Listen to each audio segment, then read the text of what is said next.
you fought a stupid for a wise man. For know it all like yourself, you should have known that I should have covered our tracks. Hey man, you fought a stupid for a wise man. Go ahead and try me, go ahead and try me, go ahead and try me, go ahead and try me. Hey boy, double bass, guitar. Oh, no.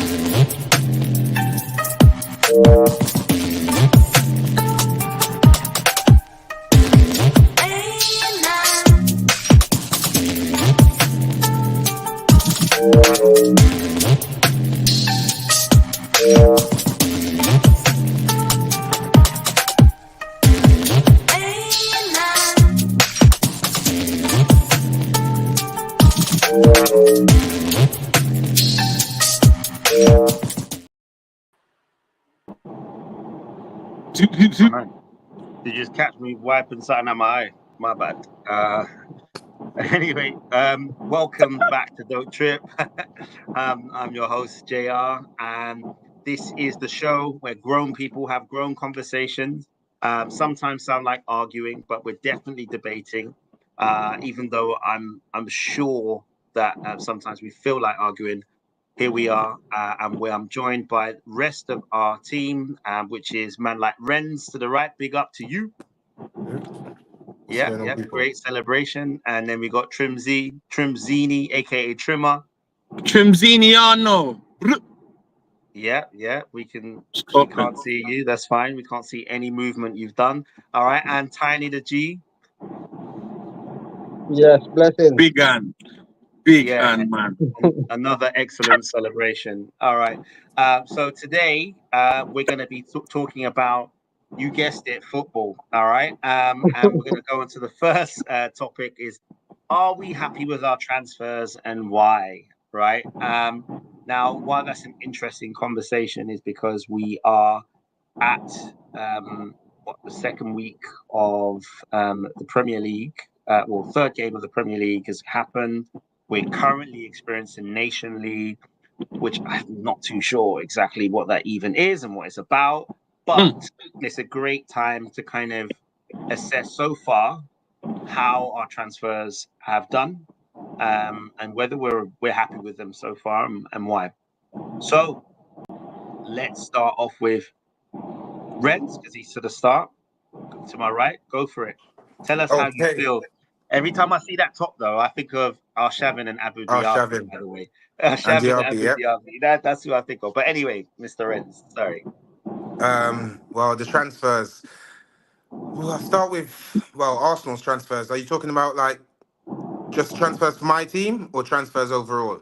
Well, what we'll do is, as an Arsenal supporter, you can go with that Arsenal. We've got a Man United and a Liverpool supporter on. So talk about your team, and then we can start looking at some other teams' transfers. I think that would make sense. Okay. Well, I'll start off with the goalie, Neto. Well, no, we signed Raya. Raya was our first signing this season. And I'm quite happy with that signing. I don't think much needs to be said. Golden Glove last season. Pretty happy with that. Neto. I'm not familiar with Neto, but he's a backup. Let's hope nothing doesn't happen to Raya, because I think it would be a complete downgrade to Ramsdale if Neto had to be used. Going on to Calafiori, he looks really good, but he's injured now, so that's a bit disappointing. Marino, he's injured too, so that is just adding to it. But Raheem Sterling, I can't even express how pleased I am with that loan signing. Come on. It won't be too long before I'm on the podcast with my Sterling shirt on. But yeah, no, I'm very, very pleased. I think he can definitely boost our attack. I'm really pleased with that. And other signings, okay, I'll just pick out a couple because we could be here for a little while. I'll go to Ivan Toney. I think that was a good signing I'm not sure where he went. but he's gone Saudi. But I'm not sure of the club's name. But that's good for Tony, man. Seriously, like some serious generational wealth coming in for his family. Good for him, man. I'm happy for him. That was a good signing for them. Brentford got their money. What other signings? Xerxes. I'm looking to see what Xerxes can do this season alongside Hoyland. I think that's an interesting signing, and I'll choose one from Chelsea. Sancho. I don't understand that transfer at all. I genuinely don't understand it whatsoever. I really would like to gain understanding from that because you gave up Sterling for Sancho. But yeah, that's me and my take on transfers. All right, cool. Well, Big Tyson, up. he needs to mention a Man United man. So there you go first. But like the last few seasons that's been happening, Man United signed a few players, and them same players seem to get injured. So yeah, our still to be seen. I'm very optimistic about their signings. Not really optimistic about the manager at the moment. And that's what's kind of the worst bit for me personally, because in terms of De Ligt, excellent player, we know what he does. Good addition for me. But yeah, just managerial decisions I don't understand or agree with. So until these signings start actually playing some games, I couldn't really give you a outlook on how I think they'll be within the team. And we did get rid of quite a few players. Sancho, as Ren said, went to Chelsea. I'm with you there. I do not understand that, but Sancho supports Chelsea now. So, yeah, man, do your thing, bro.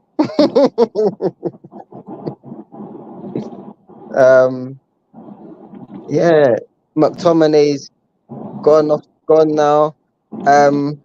As much as I don't think McTominay was one of our greatest players or anything, I think he was a good squad player and played with heart all the time. So good luck to him. And yeah, that's about my take on the transfers. Casemiro, we finally have a replacement. He should have gone as well. I don't know, like one season, cool. But why all now we still got Casemiro? No legs and all of that stuff. But what's his name? I think it's Ugarte or something like that. Ugarte.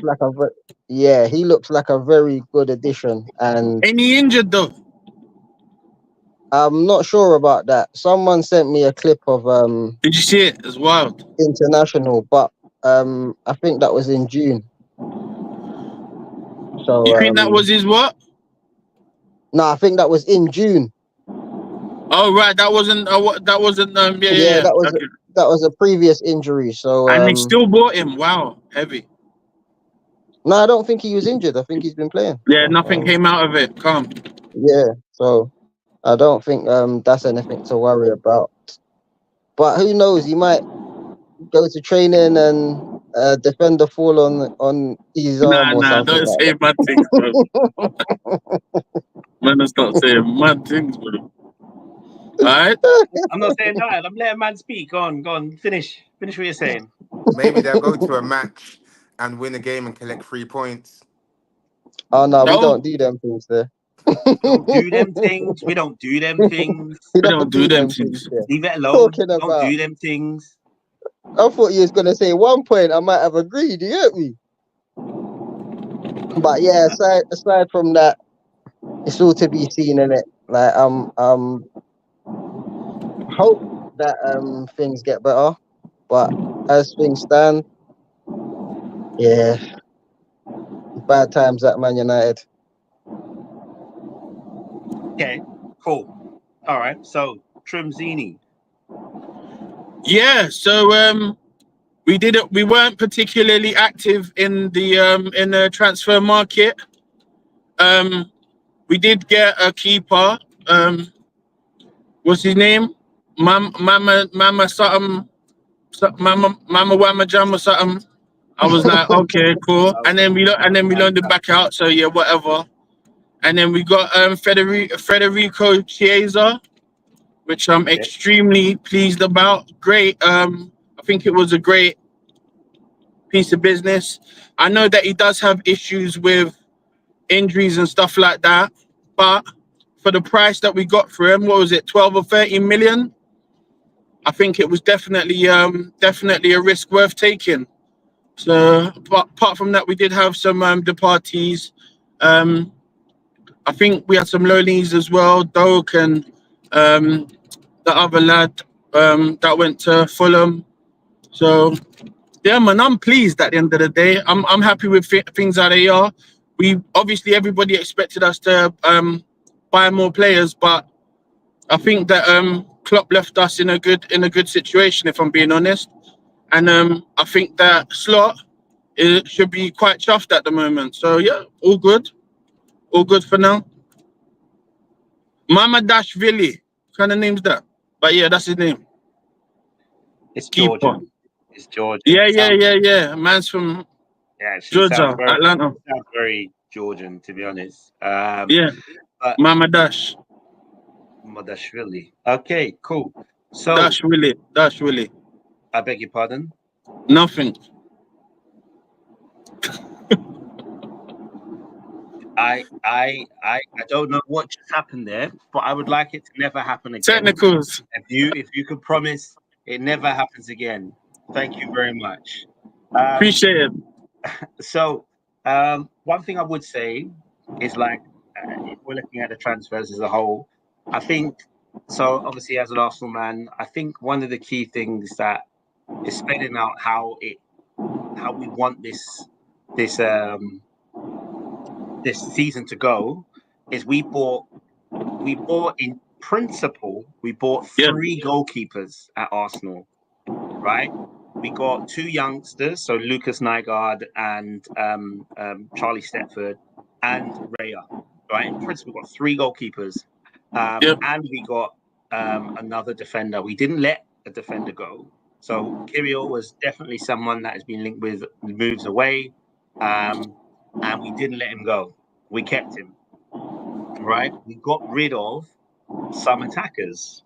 Like we got rid of, we loaned out Nelson.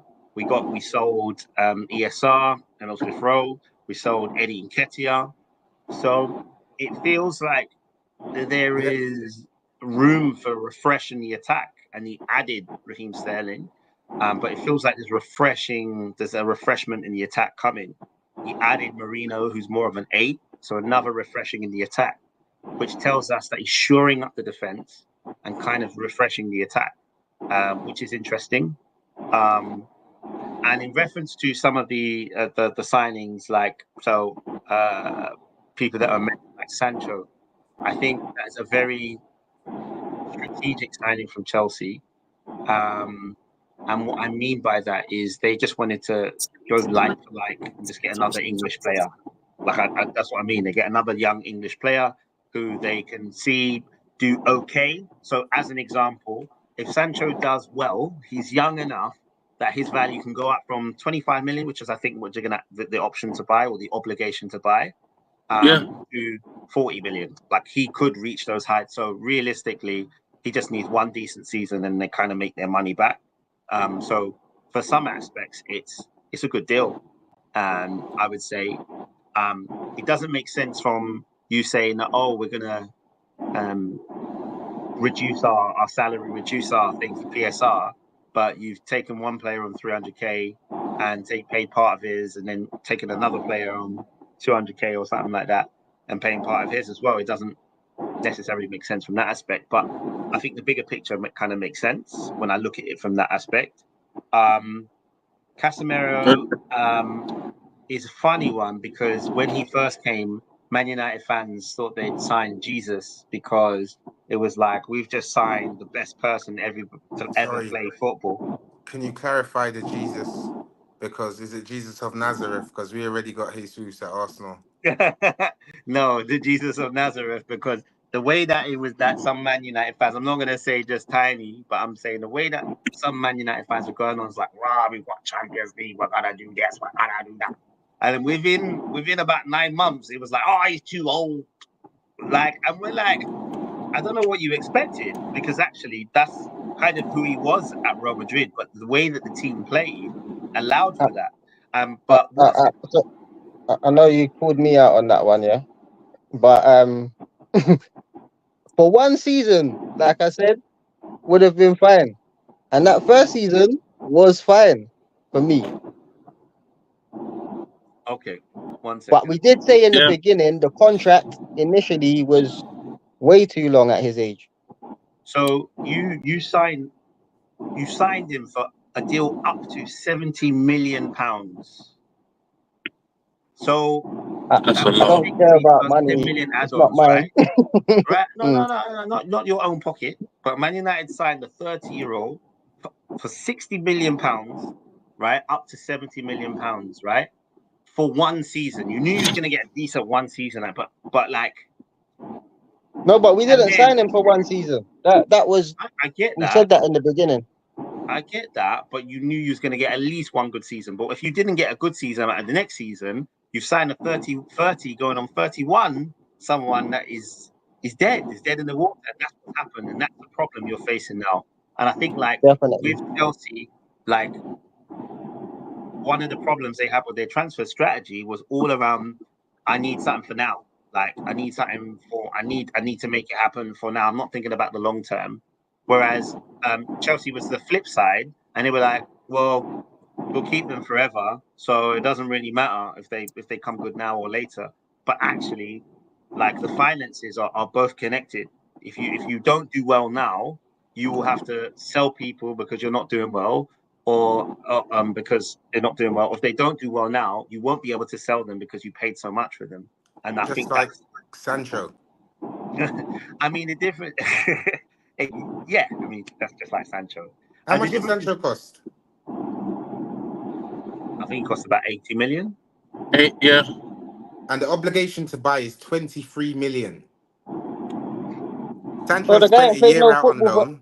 The guy ain't played no football for how long? What do you expect? Since His the value to Champions go League up? final. Since the Champions League final, he hasn't played football. No. But you lot are forgetting that prior to that few months that he played at Dortmund, he wasn't playing no football.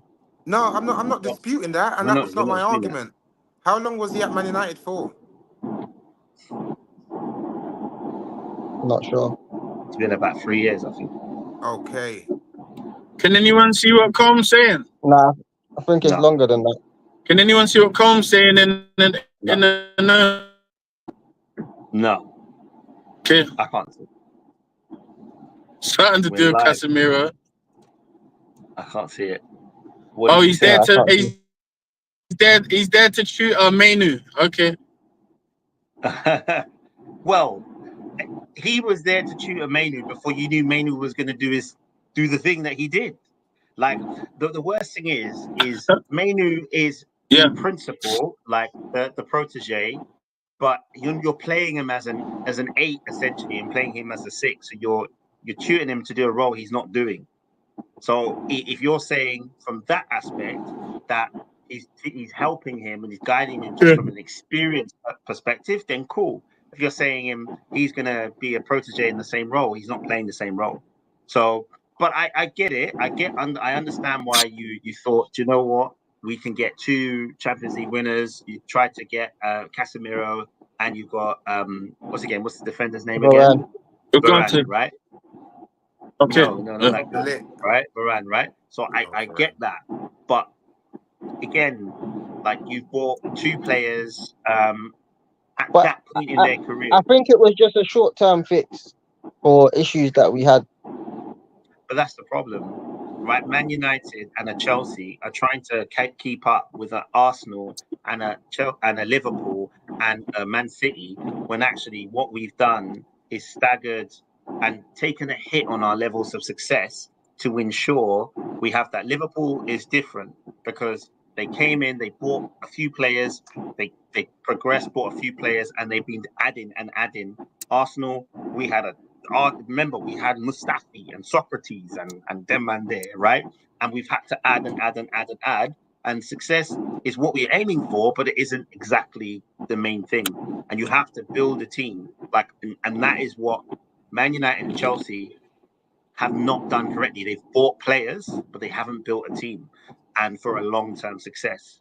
So that's probably No, but we've said this loads of times. The problem Man United reached at this point is that we've had a bunch of different managers buying different players for what I would see as different roles. You get me?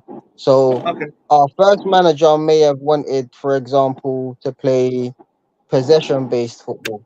Then the second manager might want to play defensive-based football. Then the third manager might want to play counter-attacking football. But none of the players for the defensive team have been sold. Now we've So got a manager that's playing counter-attacking football. Do you know them one? So it's let's like say I think that it's where we was chopping and changing managers and stuff so much, it's affected the whole team in The terms dynamic. of the dynamics of what players would do, what they were bought for initially. Do you get me? so would you say then, and that probably brings us on to our next point, is did the players you want to go from the club, did they go? Did the players you want to exit the club, are they gone? Can I just get one more thing in that last point? Yeah, go. How do you lot feel about not getting a striker? Yeah. Well, sorry, did you want to say something, Renz? I've done a lot of talking. I'm quite content with not getting a striker. As you guys are familiar, I am content with Havertz up front for Arsenal. I'm fully content with that. I'm a bit shocked in terms that we didn't get like a backup striker, but I believe that we can spread the goals out around the team. I believe that everybody from Thomas Partey upwards and even Gabriel, I think everybody's really got a goal in them, to be fair. So I don't necessarily believe in this 20-goal strike. I don't feel that it's totally necessary. It would be good to have a clinical sharp shooter, definitely, because Havertz does frustrate sometimes with some of the misses, but I'm content with Havertz, but I just pray he doesn't get injured, because then it's pretty sticky. Do we know what the goal difference was between City and Arsenal? Because obviously Arsenal have a striker, prolific, and I think that probably was I reckon that probably was the main factor to their success I think over Arsenal last season. I think in the Premier League, I'm not 100% certain, but I think that they over 10. No, they just overtook us in the last couple of games, like literally. It wasn't. So the goal difference, right? Yeah, was exactly the same. Okay. Same goal difference. Same goal difference. They scored more goals by 5, right? But we conceded less goals by 5. Our goal difference was exactly the same. Fair. So that still stands. That still stands that with a prolific striker, because obviously if you ended up on the same points, you win. But the thing is, right? The reality is, and this is kind of to follow up with Renz's point, and then on to the next point, right? Is that for me, I wanted another striker. I'm like, it's for 2 reasons, right? One, we've sold a striker. We sold Eddie, right? We're just one striker down, even though I don't think he was that guy, right? But he was. Okay. But he was. Have you never said that Eddie's not levels? What's that? That word. Those particular words. Eddie's not levels. I don't think he's Arsenal level. I think he's an all right striker, but he's not Arsenal levels. Do you know what? I just want to add to Right. that. He was Arsenal level 2 years ago. He Yeah. was. Do you get what I'm trying to Okay. say? But Arsenal have elevated, and we have, Yeah. when they say outgrown, or like, at this point in time, he's not fitting the criteria of what we need. Yeah. Yeah. So what I'm saying is the reason why I think that we should have bought strikers That's is one, development. we're gonna raise the ceiling and the floor, because that's what we've done with the signings we've got, right? Yeah. Is we need to find another striker that can fill the void of not having an Eddie. But we want a similar profile, because you can see our profile of transfer is taller Yeah. and athletic in what we do, in the kind of thing they do. So we need that. But on the flip side, I'd say this is me speaking as a fan. But then on the other side, as a coach, how can I justify spending 100 million of my transfer kitty on another striker when the person ahead of it, the person that I've got up top, scores goals? We don't have a problem scoring goals, right? We score loads of goals. And the problem wasn't that we didn't score enough goals. It was that we lost key games. We lost key games, right? that we Yes, conceded. a goal scorer, But a goal scorer them might. key games, the goal scorer I get is the you. difference. I get you. But But the thing sometimes is, it's the defender. I don't want us to stress about the attack. When yeah. if we didn't concede the goals, we wouldn't have lost. But as an Does that make example, right? sense? As an example, Yeah, but right? It No. does, The but thing you is, have the best defense. yeah, You have the best thing is, So defense. then you So- can't even know. It's not an argument. no, one No, second, no. right? I'm One just second. balancing it out. You can't Yeah. We can't. dismiss The what thing I'm is, saying. we can't also have one of the best strikers, strike forces, and Yeah. the best defense, right? But the difference is I agree to the extent that the difference between Man City and us, and even us and Liverpool, is Yeah. that you have special forwards that in those moments they show up, right? Generally, not all the time, but generally Right. they show up in those moments, right? And we don't really have that special person. We're more of looking at our team to create chances to score those goals, right? Now, what I'm saying is, as we'll use Aston Villa as the example, because they're one of the teams that we lost to, right? And we lost to them twice. The only team we lost to twice. We lost to them, and we lost to them not just because we didn't create chances. We created loads of chances. We should have scored, but the goals we Yeah. conceded, right, were simple. Like West Ham, I don't even understand how we conceded those goals. Like it was, I don't understand. And the thing is it gives the other team confidence when they score. It gives you a little bit of it brings you down a little bit when they score. So making sure they don't score is the first thing, Yeah. right? And then the next thing is to score, because if they don't score, then you don't lose. If you score, it doesn't guarantee you win. It doesn't guarantee you win, right? If they don't score, So you do don't you? lose. So can I ask? Do you think that Raya, because obviously he got the Golden Glove and that.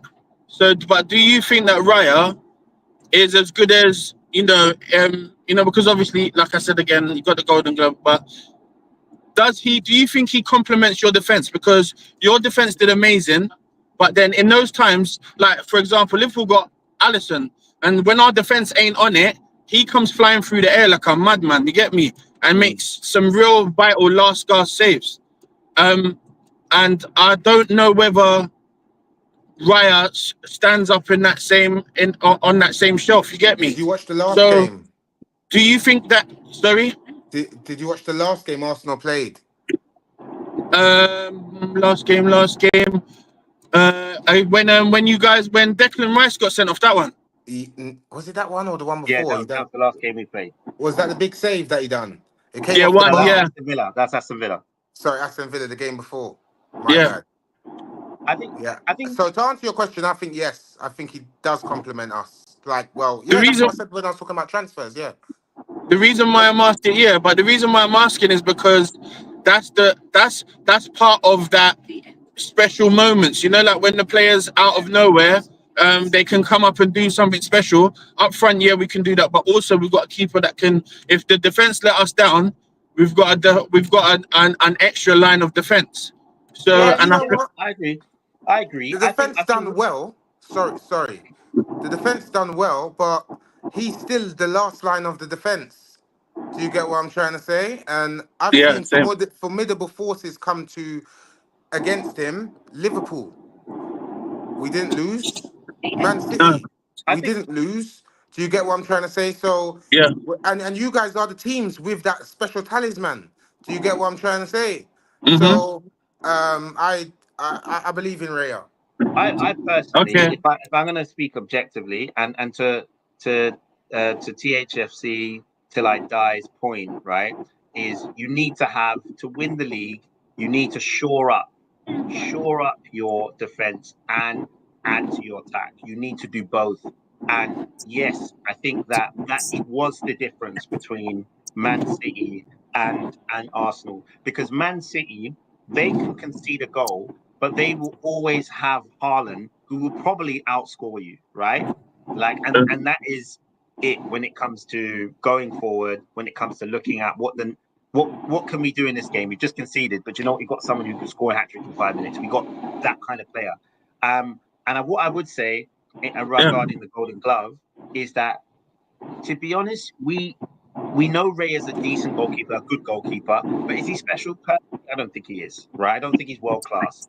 I think like the reason why that Raya got the Golden Glove is because defensively, as a unit, as a team, what we did, right, made he didn't face that many shots, right? So he didn't have as much to do. He still had to act when he was called upon, which he did, but he didn't have as much to do, right? But he didn't do anything that we would consider as world class.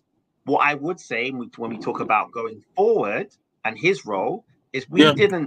I don't think we bought Raya because we thought Raya was a substantially better goalkeeper than Ramsdale, but we did say Raya is going to contribute to our attack better. So if we're saying, does he make a difference? Right. Yes, because he's the first phase of attack. The first phase, he Okay. catches it, he kicks it. So the difference between flapping it out or catching it and throwing it out is Raya, and that's going to be the difference in how you attack. And that's why, personally, I believe he was brought in. So yes, he's definitely made a difference. Right. Is he world class? Not necessarily.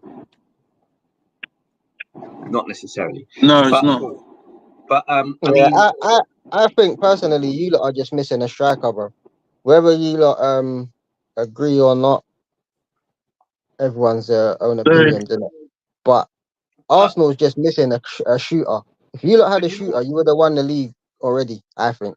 But you know what? I'm like, and to the point of this section, right? I'm happy with the players that we got gone. Only ESR, only Emil Smith Rowe, because you know what? He held like he was a true gunner. That's how I felt. I felt like he's come through the academy, and I wanted him to do well, but it was time for him to move on. And I'm happy with that. And I feel like it made room for a striker. I feel like not having Eddie, not having Smith Rowe, we even loaned out Vieira, which is something we didn't talk about our transfers. So it meant that it made room like for someone to come in and do what they need to do. I think I trust Home is the process. not happy. I trust the process. I trust the process in the aspect that I trust that Edu and Arteta, if the deal isn't right, they won't do it. They're not just going to force getting a striker. We score enough goals to say, do you know what, let me trust my team. And if I can't get a striker, I might as well make sure my defense is a bit better. So I trust in that aspect. And everyone else who went, like, I'm happy. There's a couple of people I think should have gone. But I think realistically, you know, looking at our defense and looking at our injury record, random injury record, it made sense to kind of hold on to some of them. So yeah, like maybe Zinchenko or Kirill, I believe one of them should have gone if we're going to buy Calafiori, because we need to make space for them. But then in hindsight, looking at the Champions League and the fact that you have to play a game every other 2-3 days up until February potentially, I understand why we kept that many defenders. But is it, I mean, for you lot, before we kind of move on, like, how do we feel? Have you got rid of the people that you need to get rid of? Because I know Combs not happy about Casemiro. But I'm with Colm. I'm with if- Colm. Casemiro needs to go. Lindelof, Maguire, The manager ain't liked him for ages. He's only playing because he had no choices. You get me? But if Anthony, I don't. He's a spinning top. What do we want a spinning top for, bro? Get these guys out of it. And Rashford, I've had enough. Cash in. I know that one of these PSGs or one of them team there will just, It's dead. yeah. You're getting Sancho money. It's dead. Them dead. What for Rashford, Yeah, bro? bro. Rashford's name brand, bro. Bro, Rashford's brand. do you Don't know we what? will, we what will I, never brand? get like change for Rashford. What I'm brand? really into letting people believe what they want to believe nowadays, you know, for my own peace Man, of mind. But don't get I rid of do not think Casamigos. so. Casamigos. I think Rashford's ceiling price right now is 40 million max right now. And I think that's a stretch right now. I think they explored selling Rashford. This is just totally my opinion.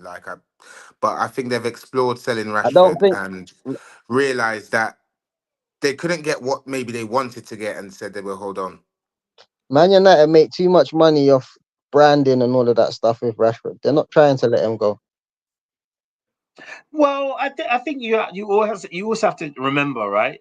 Is there's numerous factors, like when you think about a squad as a club, right? There are numerous factors why you keep a player or use a player. Like one is how does that help with our brand as a club? How does that impact different things like do we have enough like homegrown quota? The way they play, what it means to the squad, how does it disrupt the squad that someone else or someone of that impact leaves? And I think we have to remember is Rashford is essentially Man United. He is what the longest serving player of the current squad, and he is Man U. He's played. He's come through the academy. He's Man U. He's the only person that you could say you've seen him from start to finish. Getting rid of that person is bigger than just simply replacing for a Yeah, yeah, better player. definitely, So Sorry, one that's sec. why. definitely agree. What about Scott McTominay? So Scott McTominay wasn't He's gone. respected like Rashford, so it doesn't matter. Okay. So Scott McTominay, McSauce, aka McSauce, yeah, or McFred McMayo. when Fred was there, right? He is a different person because one, he's not English, right? And two, he's not True, had a 30 true. goal season. He's scored in important games, but he's not that guy. He's never been that guy. So you're saying that he's Man United's Trossard? No, not even that. He's more El Neni, to be honest. I think he's more like a player that has been a good He, servant he, and he's just like another Darren Fletcher. I don't know why you're trying to compare Arsenal players. He's Man United.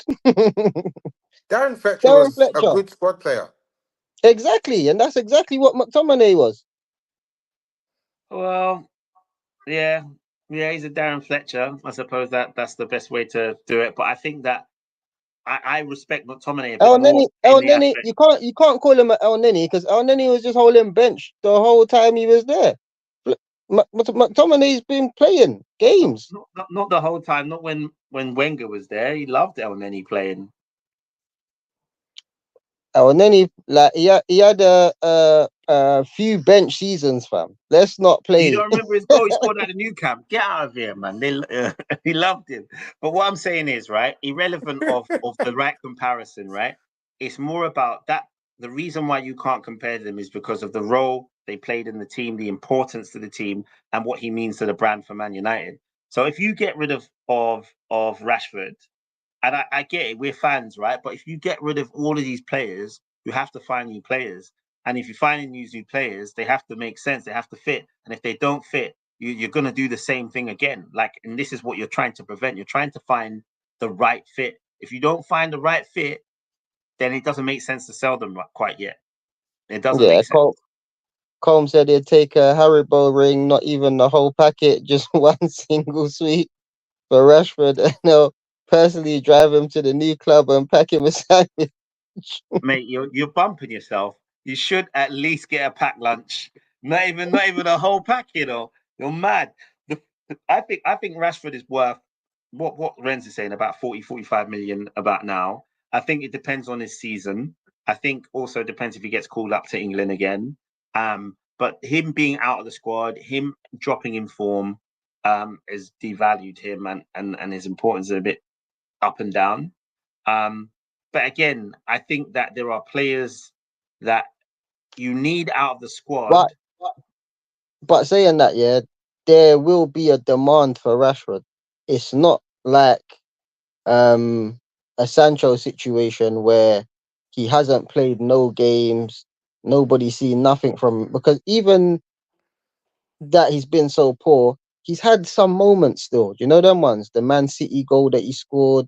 Like he still has these little moments, and that's why I can't hear when a man's telling me, "Oh, Rashford's gonna be, for example, 40 mil, like Ren's claimed." But You know, moments. Do you know what would be bigger? You see, like if he scored that goal, yeah. I can't remember the result. Did Man United win? no, True. This is why we You don't do. care. Because when you score them good goals no, and no, then no. you But lose, it doesn't. It's not like I don't even know how to describe it. But for me, I don't even 45 million is a stretch. I don't see no one offering 40 million. That's me personally. there's still a Tequila demand for said the 40. player. Is what I'm Tequila said saying, 40 innit? million yen. Saying 40 million yen, which isn't 45 million. Naira, And did you say no, Naira? yen, 40 Not million. not that I think that he's worth that. That's not what I'm saying. But I'm saying he would sell for more than that because there will be a demand for him. In Saudi League? Nah, they're getting Wow, Tony money. already. No, I'm just saying he's already on Tony's money at Man United. But He already No, no, is. no. what would Close. he get? Where would he go? Saudi. Who would pay for Rashford? Who would give you over 50 million? Name one club that you think would give you 50 Yeah, million for I, Rashford. I'm not saying no one. No, he's not for sale anyway, innit? So it is what it is. But Yay, I, I'm stay in. Rash won't personally, get dashed. Rash yes, won't please. get dashed. Rash won't get We dashed. won't. We won't. Let's We say. won't. We won't. But you know Let's what? make it a bit. First of all, 40 million yen is actually 214,000 pounds, right? And I believe you will sell him for more than that. So I just want to clarify: you will get more than 214,000 pounds How for much is Rashford. 40 million Naira? Oh man, it's probably gets worse than that because the currency exchange is terrible at the moment. But when we're gonna move past the what Rashford is worth, and Yeah. we're gonna now trimmer your back. We just want to hear your thoughts on what players you wanted gone from Liverpool before we kind of move on to the next topic. Okay, well,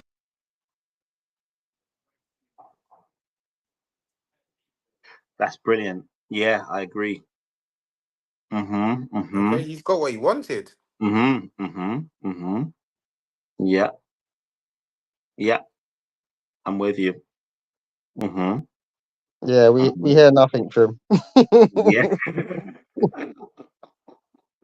So we're facing some technical difficulties. So back into the studio. All right. So we're going to come Yeah. back to Trimmer. We're going to come back to Trimmer on that. So the next topic we're going to focus on is the winners and losers for the last week or the last 10 days, right? So as we know, the last week has been Nations League, whatever that means. Still don't understand. Is that like some version of like European Super League? That's what it kind of sounds like to me, but I don't know what his point is. But What do they get um, from winning this? Like, would you get like European qualification or something?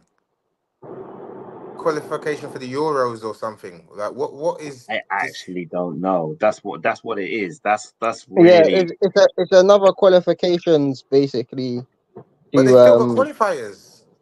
no, I don't know if it's an extra qualifiers for the smaller teams basically to give them an extra chance of getting into the Euros or whatever it is. Okay, okay. But it just gives the smaller teams another chance or something. Colm said it goes towards Oh, it European goes towards it. standards. yeah. Okay. So I do the think so, but friendlies. so what is it, this replaces European friendlies basically. That's the aim. Okay. And it Okay. goes to your coefficiency, I think. So I mean that's nice. That's nice to know. But now we have that in mind. We had the weekend before we had obviously games which we didn't cover, but we can touch upon them before we touch upon the Nations League, which I know some of you want to avoid, but I think we should address because we don't know what the hell it is, and we want to know Fair. why, what the motivation is to really play in it. So cool. So we know our club's results from the weekend. So we know what the contentious decision at Arsenal, which we know about with the Brighton 1-1. What does contentious mean? We're going to go back to that. And then we're going to talk about tiny Man United's. What was your lot score, by the way? I think it was like 5-0. Did you not? 3-0. You played what? Man United, you played Liverpool, didn't you? Yep, 3-0. Was it 4-0? Oh, did you win? 3. You won 3-0. Liverpool. Oh, So it was Man United 0, Liverpool 3. okay. What was the date that they man. played? Cool. That's wild. Oh wow. Wait, Where you did lot you have play? sent I Cole. saw What's the Cole date. saying? Somebody, Are you home or got away? jokes. Are you home or away? someone put the date on it, and it was they just put the badges. So that instead of I the thought date, we were it was talking about the Arsenal game. Oh, man, No. I said it we'll was come back to it. I said we'll come it back to it. was Man okay. United, then Liverpool, and then it said 08/24. That was just the date. Oh my god. So yeah, that was the third, isn't it? So were you at Check. home or away? Were you at home or away? There's home. Who was home? They was Man, at you was home. yeah. So Man you was lost at 3-0 home at home. Okay, because cool. But don't Salah you didn't remember the score though, did he? conversation? Salah didn't score, did he? Man United ain't gonna lose at home. Rah, rah, rah, rah, rah. You don't remember? Okay. Liverpool's gonna get slap up. But anyway, we'll move No, on. that was 'cause we the know- FA Cup when we beat them. I heard No. you scored them. That's gone, bro. That's over. No.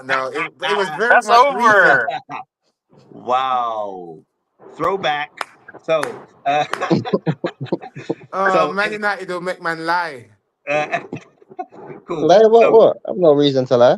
So we've got. So anyway, we know that Man United lost 3-0 at home to Liverpool. So Trim, like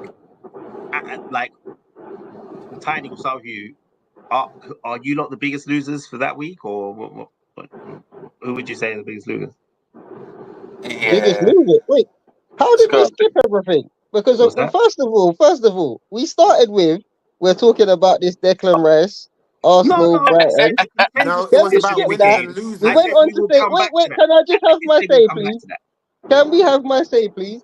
Then you went on to say about Man United losing to Liverpool, and then skipped everything and said, "Oh, is Man United the biggest losers?" Maybe in your eyes this week, but McTominay scored for Scotland. I'm just asking because it was the winners and losers of the week, right? And we're going to come back and touch upon the Arsenal score because there was a big moment in it that we can elaborate on. I just wanna think focus Declan on Rice your was winners the and biggest. What's Declan Rice was my biggest loser of the week. Okay, you have your right to your opinion. Exactly, that's It's a right, terrible my opinion, opinion. but you know, And- go for it. And my biggest winner is Ivan Toney. Fair enough. Cool. Renz, who's your biggest winner and losers of the week? But are we just gonna skip all the rest of the stuff I was asked? No, we're going to come back and we're going to discuss it in depth. That's what I'm saying. Okay, all right, no problem. Biggest winner of the week, I would say, would be Eric Ten Hag. Because he got a job. Why? He's still working. And you know what? They came out and backed him. So, in my opinion, Eric Ten Hag is the biggest winner of this week, and the biggest loser, I would say, is the referee at the Arsenal game. Okay. I'd say the referee is the biggest loser at the Arsenal for the Arsenal Brighton game. Is Just that the because he wasn't inconsistencies. consistency? Yeah, that's literally what I was saying. Literally, just for the inconsistencies, and that's it. And Cool. VAR, everybody. But is it him? Everybody. Is it him All that? Is it him that loses So in can that I ask? scenario? Say that Was again, that me? Tiny. Was it the ref that loses in that scenario? No, it's the ref didn't lose, but I was Cool. asked my So, opinion, No, and I but we're gave my talking about the opinion biggest loser of the week. So if the of ref my didn't lose, opinion, I'm I just mean, asking. That's why. and I answered. you did say Okay. Declan Rice was that you had your opinion. He has his opinion. Declan So Rice didn't lose neither. Do you get what I'm trying to say? You lot lost. You lot lost some points. He got sent off. That We was didn't really lose any lucky. points. What points did you have to start with? If you start a game and it's 0-0, how many points do you have? You was winning. Okay, but did you we dropped 2 win? points. We You didn't was drop two winning, points. and How can you drop 2 points if you didn't no, get but them? that's just my opinion. Potentially, you could have okay, won 3. let me say my winners and Okay, so losers, and how we're did gonna we come back drop to 2 this. points? Let's come back to that game, right? Because Okay, prior so to my the red winner. card, you was in the driving seat to get 3 points. You But was who winning the said we game. wouldn't have drew anyway? I can't predict That's stuff why I'm that saying we didn't didn't happen. drop 2 points. Okay, you didn't drop Okay, 2 cool. points. You All just right. lost a player. Yeah. Yeah. Okay, cool. So But my winners. can I ask, do you think that the ref was right for sending him off? We're gonna come to that. Me personally, I don't think so. Okay. But that's a piece of it. That's a piece of it, as I Okay. said, like All right. with the We're gonna come to consistency. it. We're gonna come to it. We're gonna come to it. I'm gonna say my winners and losers before we get Sorry. onto that. Is that all right? Gracias. Okay, cool. So my biggest losers, the obvious answer would have been Man United, but actually the biggest losers for the week were Everton because you were 2-0 Ouch. up until Yeah. 87th minute and still managed to lose 3-2. You Not are even draw. losers, like absolute losers. Okay, loser. All right, you are terrible. Right, and for me, that you are the biggest loser. You are the weakest link. Goodbye. And I'm looking forward to seeing them relegated. To be honest, I think the biggest winners for me were Liverpool. Why? I think Mm. I think they Man didn't even give him a chance. they kept their 100% record. They looked comfortable. They looked like whatever philosophy that Arne Slot. It was his first real test of a game, and it feels like they overcome it, right? And as much as Liverpool have had some good results against Man United, they're still a big team. They're still a big rival, and I feel like I've got to respect Liverpool for overcoming that comfortably. So yeah. I don't think the game was so comfortable though. The way that you're talking is like they just dominated. Man United had more possession. It was 3 massive mistakes, their 3 goals, and that was the difference in the game for me. Yeah, I've got I mean, a gripe with what you said I as mean, well. to be honest, like if we look at the overall game, they had more shots that ended up in the back of the net, which makes Nah, it you're just feel talking like silly now, bro. You're makes just talking it. silly now. You're just talking silly now. Let's stop that. So No, Let's stop let me that. ask you this again, one question. I'm talking from my opinion as well, because remember we have opinions, right? And Yeah, fair. you can say, and I just thought they're not my team. Remember, like I'm not saying it because I like Liverpool. I'm saying it because I respect the fact that Arne Slot is a new manager in there, and everyone's questioning can he take over from his legacy. No, but And so far he's but the done way, well because the but the thing is, way that you're saying it, yeah, is implying like they dominated the game and all of this kind of stuff. And Do you think that I'm they're just just being a bit clearing up. sensitive? The game wasn't like dominated by Liverpool. It was 3 mistakes, and that led to the 3 goals. okay, cool, if that's how you perceive it. The shots on target and the shots in the game were quite close. Mm-hmm. Yeah, agreed. everything was close. Possession, shots for both teams. The only difference was the 3 mistakes and the 3 goals. So Score. can I ask Tiny, when you say that it was close, do you feel like the players that are on the pitch were the same quality as Liverpool? The same quality in terms of Yeah. As in, like the actual players, man for like man. player. Yeah. Because that I don't might know. be because obviously the players, I the just stats think can you lot say a have a lot. structure. I just think you lot have a structure that your Yeah. team's comfortable with and know what they're doing. Man United at the moment don't. So Again, what they that's what the you're point. saying, they went toe for toe with no structure. So that must be some form of structure, right? Like because last season No, you were saying that there's totally I'm none. saying Man United still a lot to learn in terms of going forward, how we're gonna be Yeah. playing, all of that stuff. Liverpool's been doing it for the last how many years? Yes, But they've got a new Liverpool's got a manager. manager that's Bro, only can I playing finish, for But they're please? playing a games. different style of football. They're Can I playing. finish, What I'm please? saying is, Can I We finish, are please? we're definitely Can I playing a finish, different please? style. let finish. Liverpool have players that have played together in that same structure that they've played for how long? They've got a new manager. Yes, he's tweaked a few things, but in terms of the players and how they're playing, they've been doing it for the last how many years? Okay, so I mean that's an interesting point. I feel like so if that were the case, right, then surely your team should be able to replicate something similar, right? Because you've got players that have played together. For a No? long time.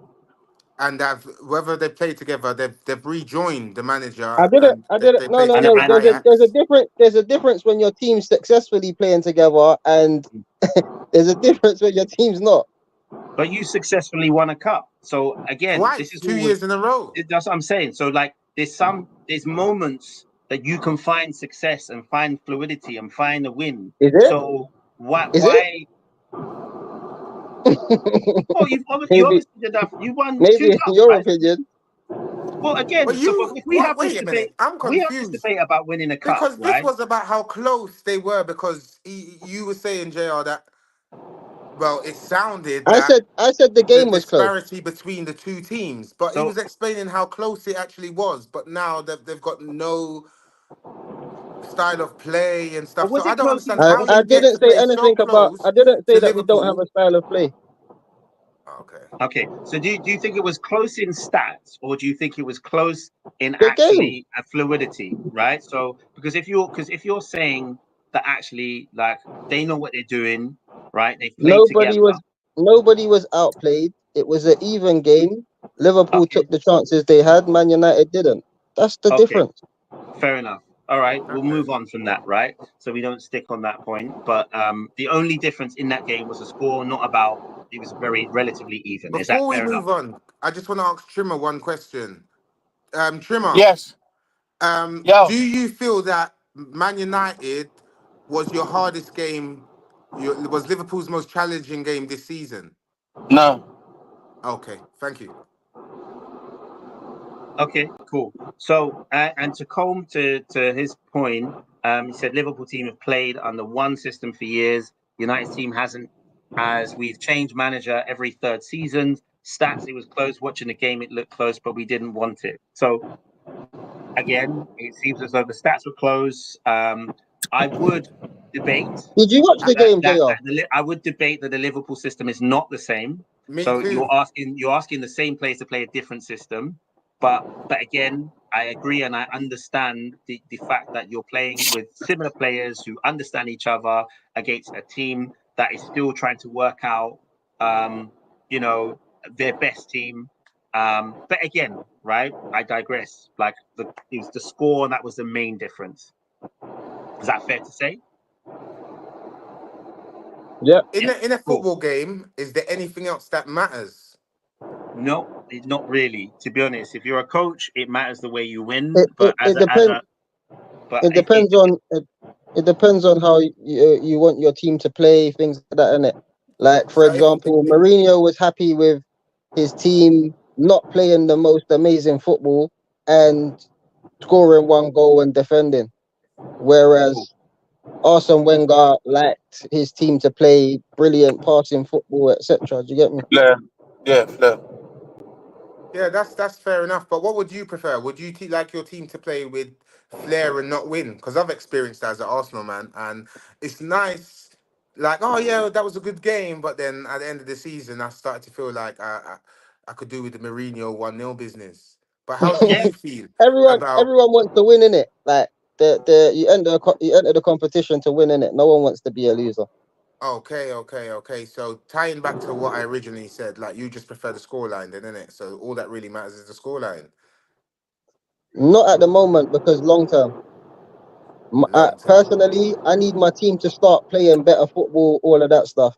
I So think do I you feel explained it like in a previous. Okay. Can I finish what I'm actually saying? Because I keep getting cut off a lot today. you've been cutting people off? But go on.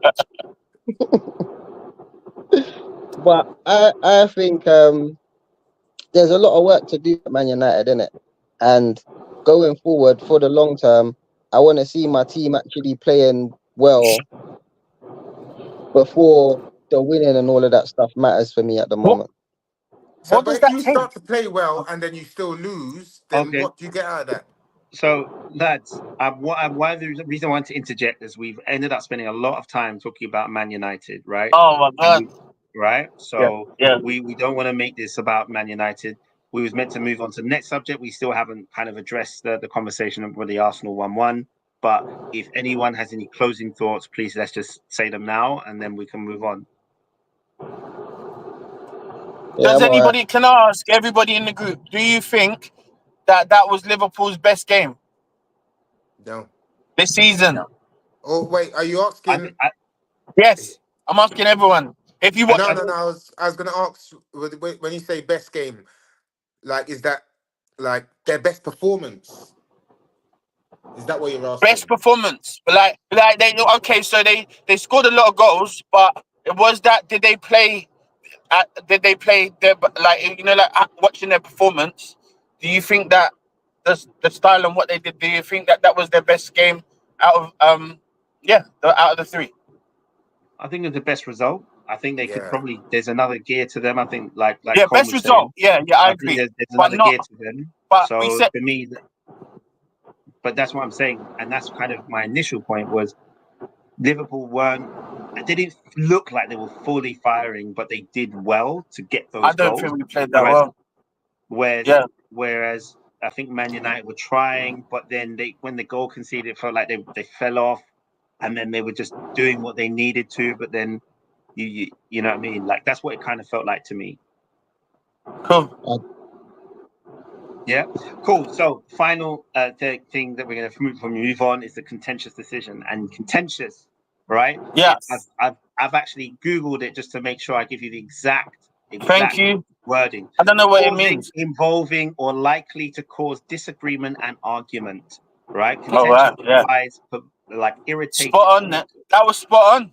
Exactly. So the reason why it's contentious is because Arsenal won 1-1. Arsenal drew 1-1, right? Yeah. But Arsenal were 1-0 when a decision to send Declan Rice happened, which sent shockwaves through the footballing world.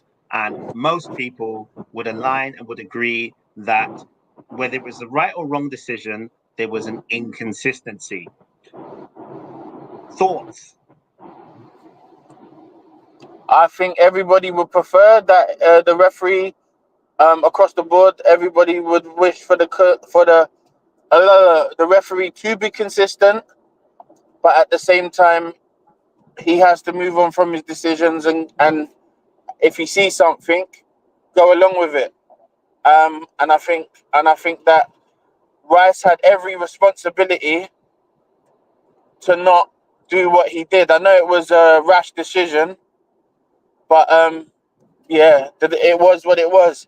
I thought that there was a possibility that the referee might try and even stuff out as they do from time to time, but I didn't see that either. So, but we can't ask the ref, oh, you know, can you cheat, please, because you weren't consistent. Can't do it. So it's just one of those things, and it happens and it's going to happen a couple more times throughout the season as well, I believe.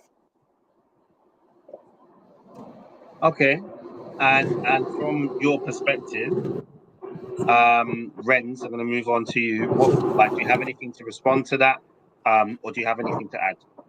No, not really, man. You know, these things, it's happened. There's nothing else to do other than move on from it.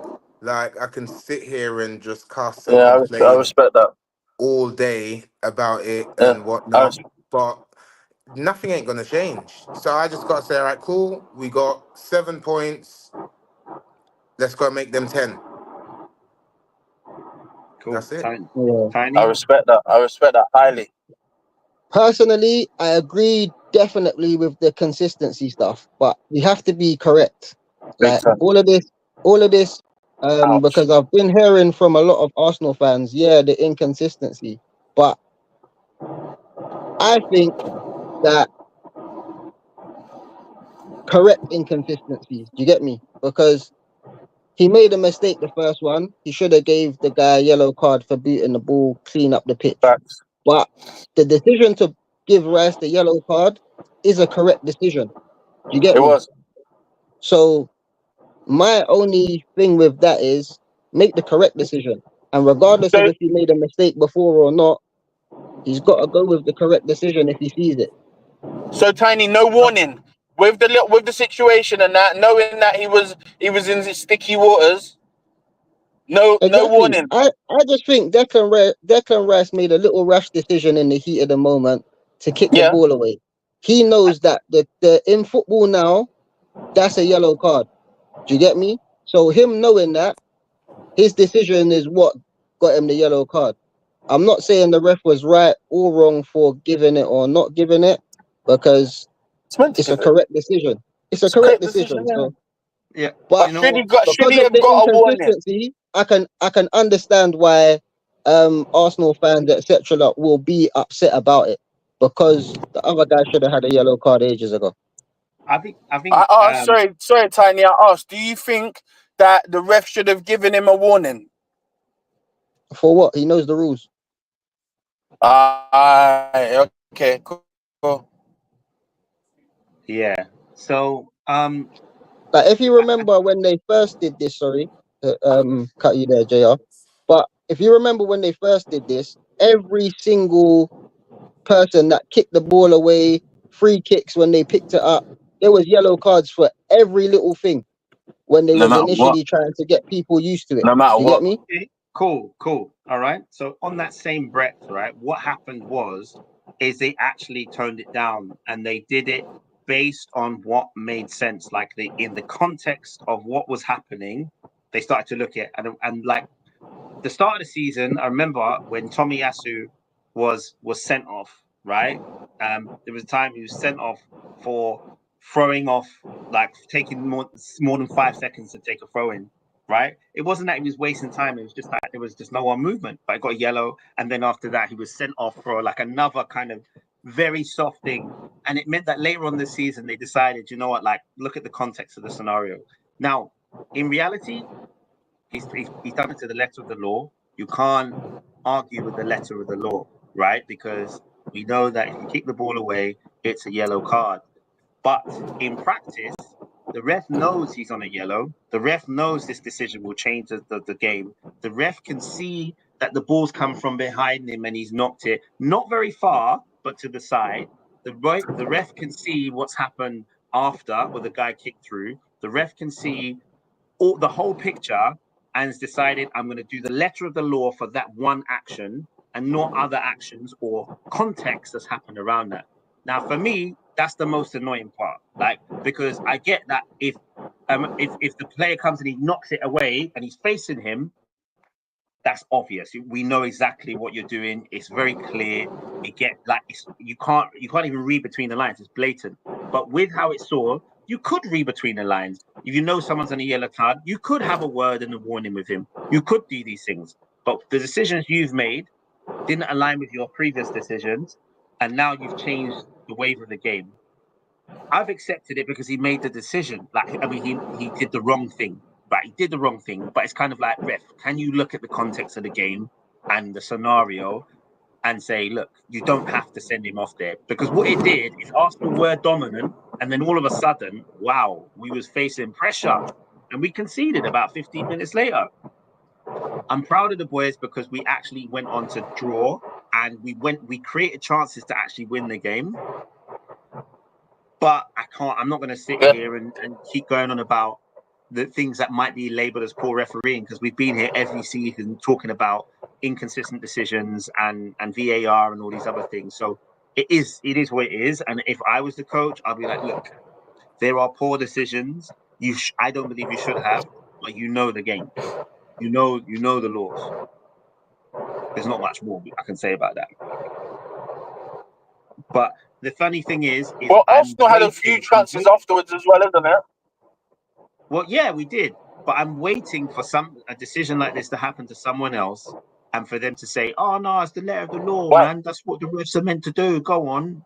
Like, I'm waiting for it, because anytime something doesn't go anybody's way, we'll talk about it and we'll moan about it, because that's what we do as fans. You know was cracking up when that happened, when we got that when we got that offside. He was like, "Are you still gonna appeal and all of that stuff?" So no, but the thing is we man. would say it's wrong. We said it's wrong. We knew it's wrong. He was laughing weeks down the line. I think but we knew it was wrong. We was like, no, they're taking the piss. That's a terrible decision. But that was a terrible decision. The Declan Rice one was correct. No, but he mentioned it. I didn't mention it. He mentioned it. We're talking about reference to fans and how we react to other people's decisions. Yeah, but I'm just explaining to you why. But the thing is whether it's a good decision or a bad decision, right? Because it's not happening to us, it's clear and easy to look at. It's clear and easy to look at. When the thing is like when that thing happened to Liverpool last season, when you got a kick, was it McAllister got a kick to the chest by Doku, and you're like, that was wild. Come on. And then man drop kicked him. Yeah, and you're like, oh, that's mad. And then you'd be like, do you know what? He did go for the ball, but like he missed it. Like, it's easy to say when it's not your player. When it's your player, it's oh my days. That was some kung fu to the chest. Are you mad? That was a violent. Nick him, GBH. No foul. Exactly. Not even. He didn't even give a foul. Exactly. So. Say it, girl. But we move. Yeah, but this is it. This is where these things. The thing is we're going to move on to the next subject and the final subject of the night. So we're going to look at the Champions League / Europa League groups. But when we put that into context, in the game, right? It's the third game of the season. We can recover from this. In Champions League, Europa, you get those kind of decisions, you might not be able to recover from it. So it doesn't matter right now in our context, because you know what? There's a long season ahead. Champions League, especially with this new bloody format that everyone's still trying to work out. But anyway, so we're talking about... What are the comments saying really quickly, sorry? I mean, Champions League, sorry. No, I was just asking what the comments saying very quickly before we move on. So Colm said it was harsh. I get why Arsenal fans are upset, but it was the rest have to follow the letters of the law. But Brighton should have also been down to 10 men. Yeah. I agree. And I think there's multiple reasons, but, we got to follow the law and stick to the law. But yeah, here we go. All right, so we're going to look at, start with Arsenal, just because from alphabetical order. All right. So, how do we feel about the Arsenal group? Like, and I'm talking to Arsenal fan and non-Arsenal fans. How do you feel about this group and the fixtures? Let's say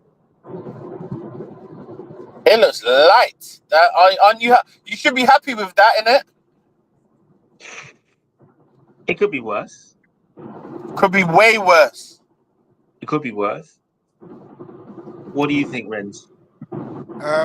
I'm not gonna lie. I've been waiting to play PSG for a while. I can't lie, but we ain't really been in the Champions League like that. So, but yeah, I've been waiting to play PSG with Mbappe, but he's gone now. So I think we could have beat them with Mbappe. It might be more challenging now to beat them without Mbappe, in my honest opinion. Inter Milan, I think they're a decent unit, but I think Arsenal should win this group. That's what I'm expecting. I'm expecting Arsenal to win this group. Like, I don't want to drop no points. Nowhere. Like, there's a couple challenging games. Paris, Inter, Atalanta.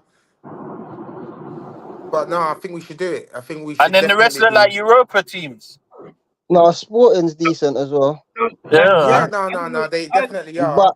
But you lot should Yeah, you definitely. like you lot like I listen, for me personally, I'm looking at that thinking Paris Saint-Germain, right?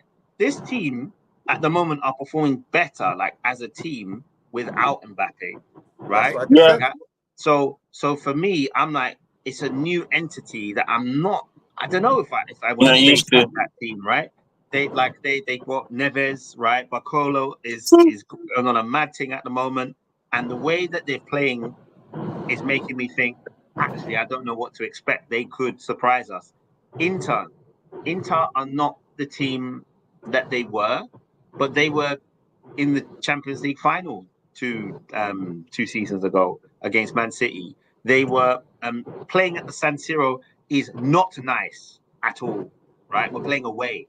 Playing Shakhtar at home, for me, that's comfy, right? Playing them away is not nice. Comfy at home. Atlanta, the team that just won the Europa League, right? Atalanta. All right, sorry, Yeah. Atalanta, right? Man thinks he's in Not Georgia. the city in Georgia, all right? Atalanta, right? That team, they just won the Europa League. Solid team, right? I cannot say that we are guaranteed to beat this team. This guy who beat Liverpool, right? Atlanta beat Liverpool in Yep. Europe, right? The guy is very good at setting up his team to beat teams in Europe. Yeah. So Big I'm not saying nothing about them. Can't undermine them. Dynamo, yeah, slap them. Sporting Can't. away, difficult. We lost to them before in Europa League. I know we're a new team. I know they lost a few players since, but they've still got the same manager, right? Who is a good manager. And playing away in Portugal is never easy. Same thing we experienced against Porto in the Champions League. So can't take them lightly. Monaco at home, we should beat. Girona away is a new outfit. They're not like very experienced in Champions League, but they will be Successful. fighting. They They had will a good be season. exactly. They'll be fighting to the death because this is what they're there for. This is their time to shine. But I think overall, and when we go into the other groups, I think winning your first 4 games will set you up because of the new format.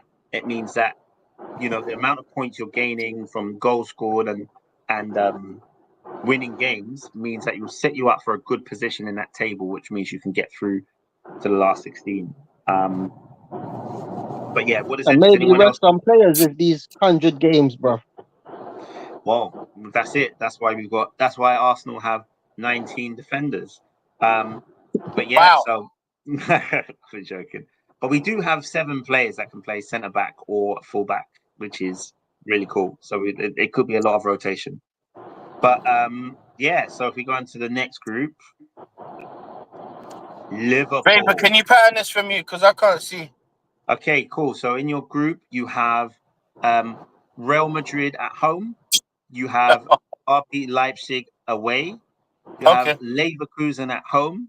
You have AC Milan away. You Oh, have Lille at home. And you have okay. PSV away.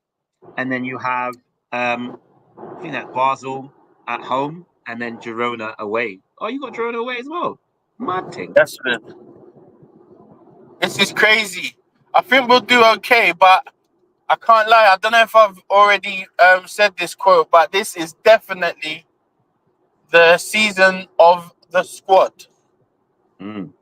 Because if you can't keep your squad healthy, all these games plus the Prem, plus the domestic cups as well, you're in trouble. It could all go wrong really quickly. So I'd like to think that we get through to the next stages. Mm-hmm. But yeah, I think we'll be comfortable. I think we'll be all right. Real Madrid will be. Is it at home or away? You got Real Madrid at home. At home. I don't even want to get happy like that, but I think that's the hardest game. Definitely. Clearly. Definitely. It's everyone's hardest game. But who knows? Because at the end of the day, we've got obviously new tactics and stuff like that. So most people will be able to set up shop really well against Klopp. if this was the same set, if this was a Klopp with the same setup, people's homework would be a lot easier. But having to deal with the new setup, players, and also we're in our honeymoon period as well. So yeah, it'll be interesting to see how it all pans out. When you say new setup, what do you mean by new setup? How we actually play our So tactics and you think you play different than Klopp? absolutely. Okay. Absolutely, we don't play the same. Even over the first few games, normally, okay. So let's look at behaviours. How are we? What was Liverpool known for last season within the first half? Give away a goal. We haven't conceded one, and I know it's early doors, but I think that's probably one of the first things that Slot was looking at, and he seems to be successful thus far. So and also players aren't running through the middle like they used to as well. So he's clearly packed out the midfield. And we've got I feel like it's definitely a different system. We're getting a lot more success in the middle, and we're not running down people like we still press, but it's not the same. Okay.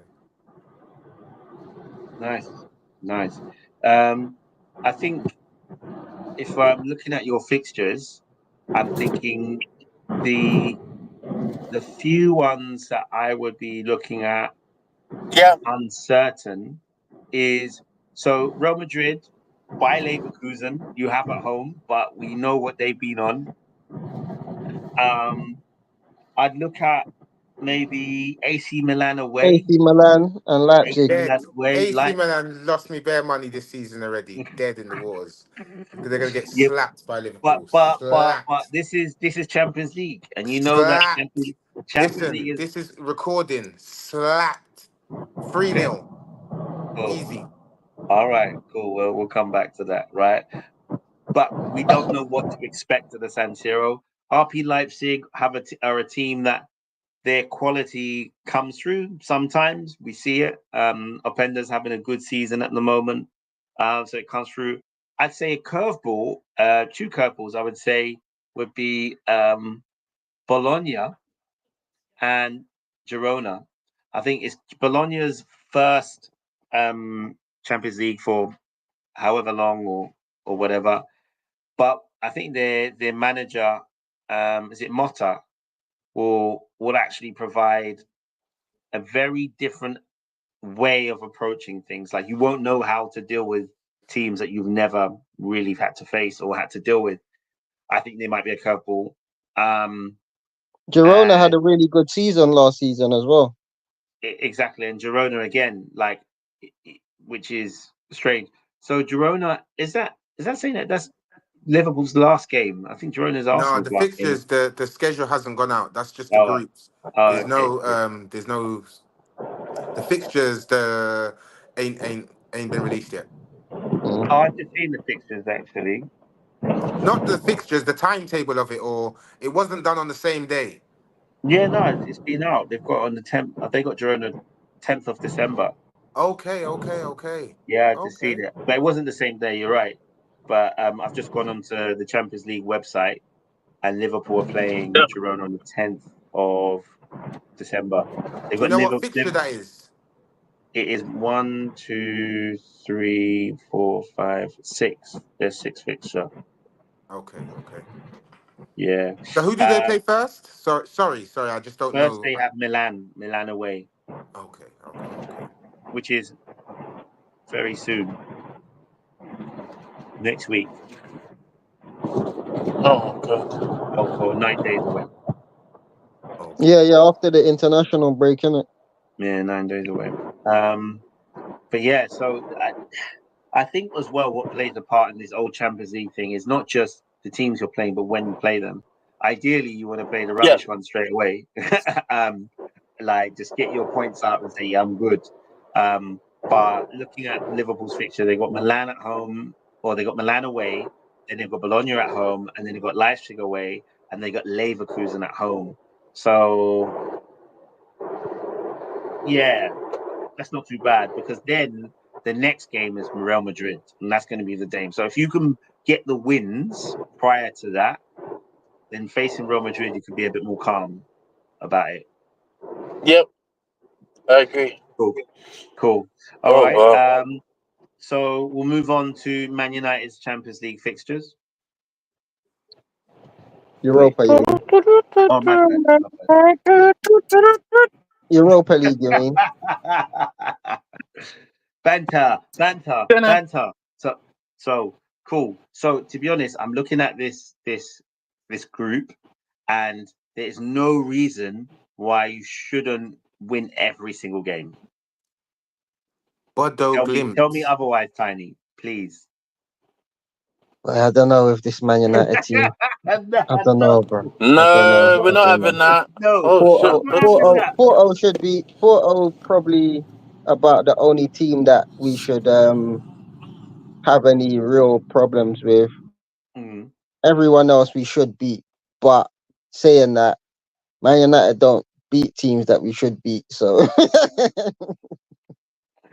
Yeah, I'm quite happy with that fixture because last year there were Man United fans. I'm not saying you, Tiny, but there were Man United fans that said, "Oh, what you lot can't beat Porto? What's going on? You can't beat Porto. You need to beat Porto if you want to be Champions League pedigree."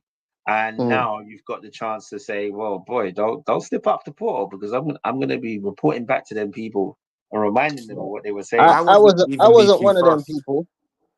I No, wasn't I'm not one of them saying you. people for I'm not one. saying you. But I'm just saying in general, that's probably the best team out of Yeah. the fixtures that we have, and it's away as well. So I mean, to be honest, Rangers is almost like a banker for like you're gonna win that game. Like I'm looking at Rangers and I'm thinking whoever plays Rangers is thinking, oh well, this is where we get our goal tally up, get our goal difference up. Yeah, that's where we get our goal difference up, boy. So yeah, but Man United, your first game is against FC20. yeah, delve into the unknown. Yeah. But now I think to in terms of all of these teams, Man United should be able to beat all of them. Whether we perform on the day is to be seen, but I'm expecting us to cruise through this stage of Europa. Yeah, definitely. Like to be honest, if we look at Europa as a whole, and if we look at all the teams that are in Europa, I think Man United have a good chance of winning it. Yeah, definitely. I think so. I think this is going to be their third trophy in the third year for Ten Hag. I And was have a good thinking about chance of it. winning it. I think If he lost, if you look at all the teams that are in it, the best team other than Man United in it, for my opinion, would be but there's still the Champions League ones to drop into. No, there's no no, drop offs. that doesn't happen Oh, anymore. there's no drop off no more. No. Jeez, even better. Yeah, no, they don't. So like I'd say Ajax, maybe Nah, definitely.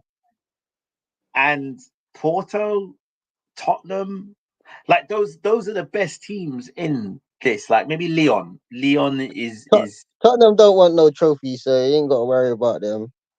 yeah, but I'm saying like Tottenham are the type of team that they could beat you in like a fixture, but they won't win anything. I'm just saying like they Yeah, but they don't want the trophy, so they might just dip who out. says that? Big Ange wants the trophy. What are you talking about? The No, they manager, wanted the Champions League. Like they'll make it as far as they can, but the final is the one where they just say now bottle it. So anything up to the final, Tottenham won it. But that's what I'm saying. You don't want to play them before then. You want to play them in the no, final. I don't mind Tottenham still. Play them whenever. Fair enough. But again, like looking at the teams in it, you should win this. Like that should be your aim, right? Because one, that is a European title. 2, that's guaranteed Champions League, like enter into the Champions League. And 3, it gives you a step up when you're thinking about investment coming for next season, next that. Because you know what, if you finish in Champions League, that's one thing, right? But if you win the Europa League and finish in the Champions League, not only are you playing in the Super Cup, which is an additional fixture, but actually there's money and there's like a prestige about it. But like you can attract players. You've just won not only in Champions League, but you just won a European trophy. Like Yeah, definitely, that should definitely. be something you're aiming for, really. So, and Colm says, I wouldn't overlook Fenerbahce either. I definitely will. I will not be thinking Fenerbahce as the team to win the Europa League. I think that they've added some new players, and I think Turkish football has taken a new turn because of the kind of players that they're inviting across and they're managing to sign. Brilliant. I think you've said that because of, if I'm correct, so I know that they've signed a few players, and because they have Jose Mourinho, I think that's what I was saying. So that's the reason why we shouldn't overlook Fenerbahce. But it's Fenerbahce, bro. I'm not like Turkish Yeah, teams outside of Turkey are not elite. Like they crumble. Personally, I don't really see it. But here's Jose Mourinho at the helm. But anyway, any final thoughts on your group and your UEFA Europa League chances? yeah, we got a very good chance to win. And yeah, I think we should breeze through this group and deal with the knockout stages, innit? But personally, I don't think the teams are as good as Man United. Um, Do you and think they're yeah, not as that's good that. as Man United or as good as the brand of Man United? Because sometimes I think even myself, I get caught up and say, "Oh, Man United," like.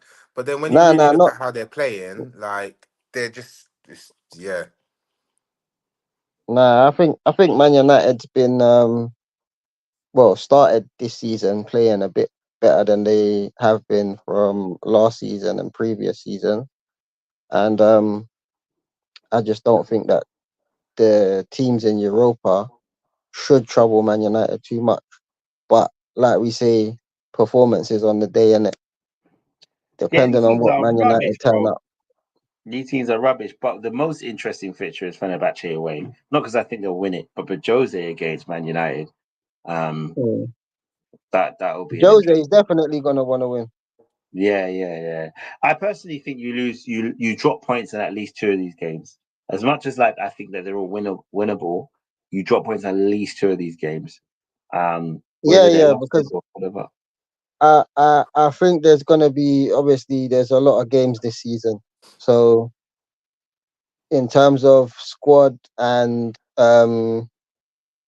mixing players for different competitions and all of that stuff, players needing rest, all of that stuff, it's all gonna um be into account because of the games and injuries and stuff. So yeah, there's gonna be a lot.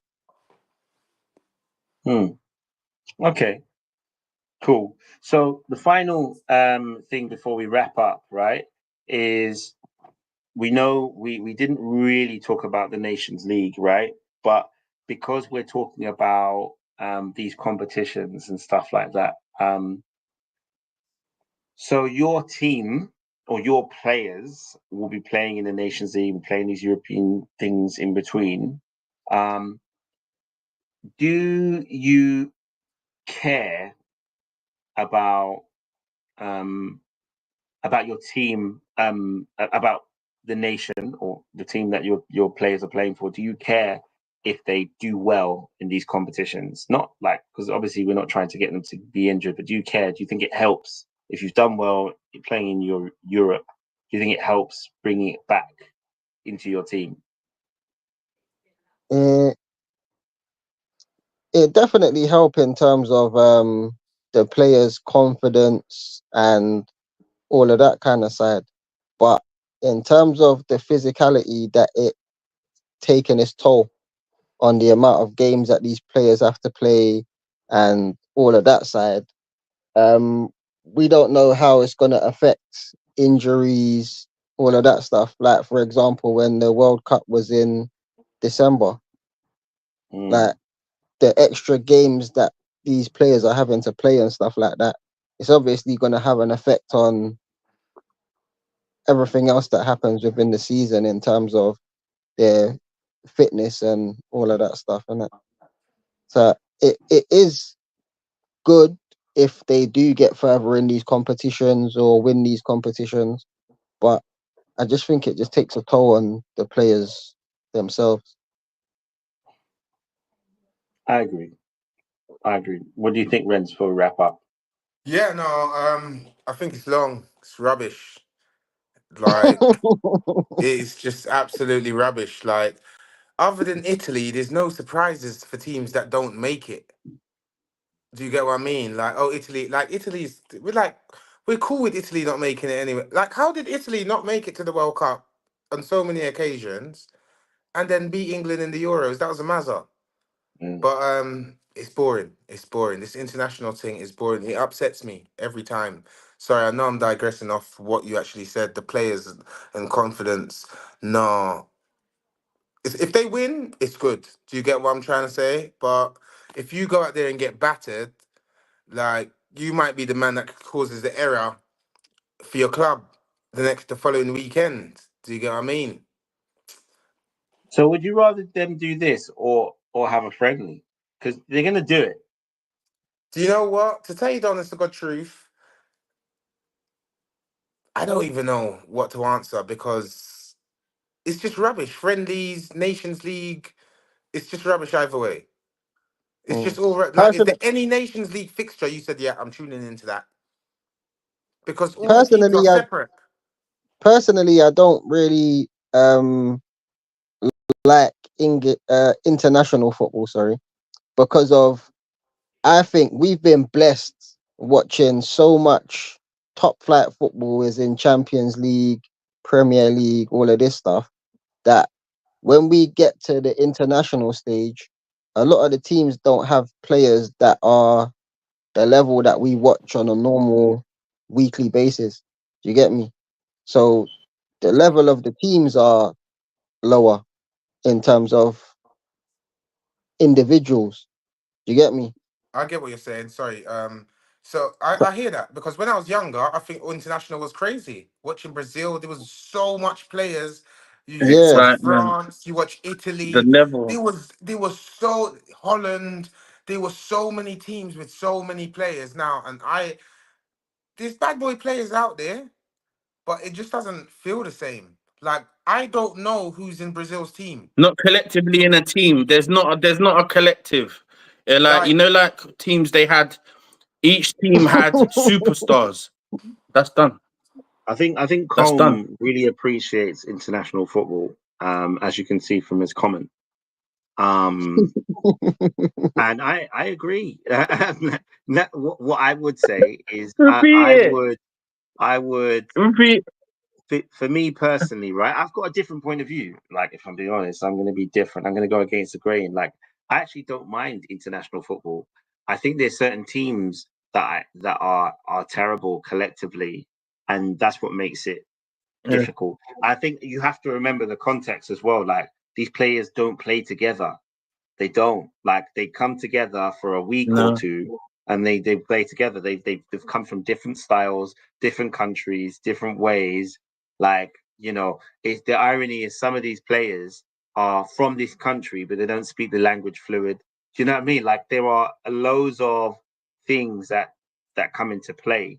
But I would say that it gives me an opportunity to have a look at players that I wouldn't normally look at. Like, I'm not really noticing players. It's like Calafiori has been at Roma and Bologna, right? But you weren't paying attention to him until he played for Italy, right? And this is where I feel like I'm not against it. There are some teams who, like, we look at the old school players, and then we look at them now. We look at the old school teams and look at them now, and you're like, what the hell is this? This isn't what I remember.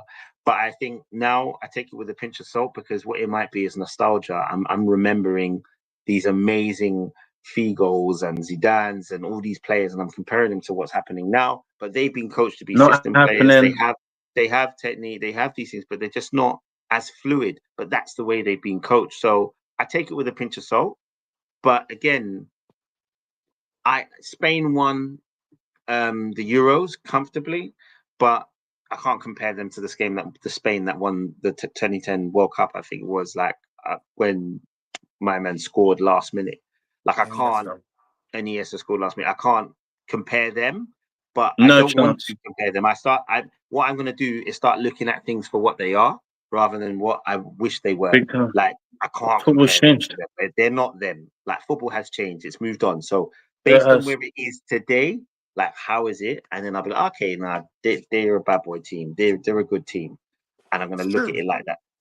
Because on the flip side, for me personally, England have always been shit. Yeah, but I think England's got a good team now. Exactly, a team. They got a team. 100%. You know, and if we use the last Nations League game, it was a good example as to say, look, there's some individuals that you can actually put a team together. Like, no, there isn't a David Beckham in that team.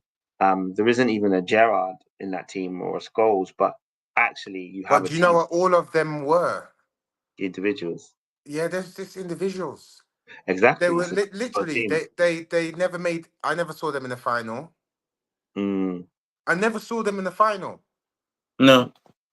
Do you get what I'm trying to say? Semi. And this team, me personally, you know, when they said, I think something got put in the group earlier, 2004 versus 2024. I say this England team beats all of them man there back in the day, all of that golden generation. Put on Scholes, put on Beckham, put on Lampard, put them on. I said they get beat. Because what did we argue? Oh, Lampard and Gerrard can't play together. I don't hear nobody saying, well, then again, they are saying Foden. Foden's a bit of the weak link in the England team. That I didn't hear that. He's a great player. We all knew great that. player. He's a great player. There's no really, doubt. really Gerrard good was great. player. Lampard was great. But I think this team would beat that old school team. They'll get roughed up. I think they'll get roughed up. But I think technically, I think they'll beat them. What do you say, Tiny? I disagree. I'm thinking to myself, the quality. The quality, crazy. The passing, pass them off the pitch. Physicality, yeah, definitely. Faster, stronger, all of that stuff, yeah, because of the change of football. So Rosie says she couldn't name 5 world-class players in 2024, but she could name far more in the early 2000s. And I think that's to the point, like, actually, it's fine because they can be world-class, but are you a world-class team? Like, can you play as a team? And that's where we really lacked as England really lacked as a team. It's a better machine. The actual cogs and all of the dynamics of everything, they work better together. Are you talking now? Sorry, I'm a bit confused because you didn't. No. So England had the talent, but what I'm saying now of 2024, the team, it's a better machine. It's a better engine. Okay. Everything, all of the components. You ain't looking at opponents as well. England was playing against Ronaldinho and these kind of man. This England team ain't playing against these, man. I get you. I hear you, but I disagree. I understand what you're saying, but again, that's why I'm taking it for what it is, right? And if I say, as an example, right, if a team that was full of individuals, but we had some good crossers of the ball, was playing against a team that was full of like smaller technical players that could play together, then I'm going to say, well, actually, I think they've got a good chance of beating them in this day and age. In the older day and age, then it's different, right? Because if those players wouldn't have lasted in games where they're getting kicked all up about the pitch and they're not getting yellows for it, right? There's no VAR. There aren't those things. So I get that, and you could go both ways. But if we're looking, I think if the old school players played in today's rules and everything, They'd struggle. today's team wins. Yeah. But if today's team play in the old school rules, they don't even finish the games. Everything dead. What's Com saying? But the 2020, yeah, go on. the 2024 team isn't a world-class team because they haven't won anything yet. They have gotten to the finals, but they turned Spursy. But in their Spursy defense, right?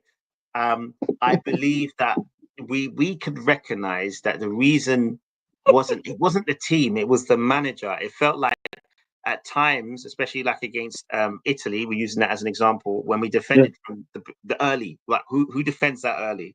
Why are we defending a lead that early? No, but they were robbed. They were robbed. But again, the manager who was made robbed? Saka, manager, Arsenal man. Oh, yeah, sorry. but again, the England made that decision. The manager made that decision to defend instead of saying, "Look, actually, if we sit back and just keep them on, eventually this is going to happen." Right? In the Euros recently happened. The decisions he made to play certain players made it very difficult to get there. Like, why did you keep forcing that square peg into the round hole with Foden? Like, we could all see it. We could all see that Harry Kane was struggling. We could all see that Struggling. It was his decisions. The team under Carsley looks so much more fluid, and they don't even have some of their big names playing. Oh, I think that's a bit of a stretch. In all honesty, they played Ireland. Yeah, I'm not talking about the result. I'm saying how they look more fluid, right? And I'm not saying one game. But you said that it is only one game. We played. It doesn't matter about the opponent. We've never looked fluid. Look at the money spent on players nowadays. What's the minimum? Was it Rosie said? Look at the money spent on players nowadays. What's the minimum you're looking at for a striker? World class players in the early 2000s. I know it was 20 years ago, but they cost buttons. Yes and no. The only thing that I would say to that point is inflation. So the money does go up, so it looks bigger, but sometimes it's the same equivalent. Yeah, if that makes sense. Yeah. But it is preposterous, though. But it is preposterous. Like, I saw one thing that said if Stan Collymore transfer was in this day and age, it would have surpassed Neymar. No, but Renz, the difference is, players had to do stuff to be worth something them days. One good season. Now you get one good season. Like, look at some players. Like I was speaking about this earlier, but Cole Palmer, good footballer, right? Very good baller, right? Does everybody agree that he's a good footballer? Yeah, 100%.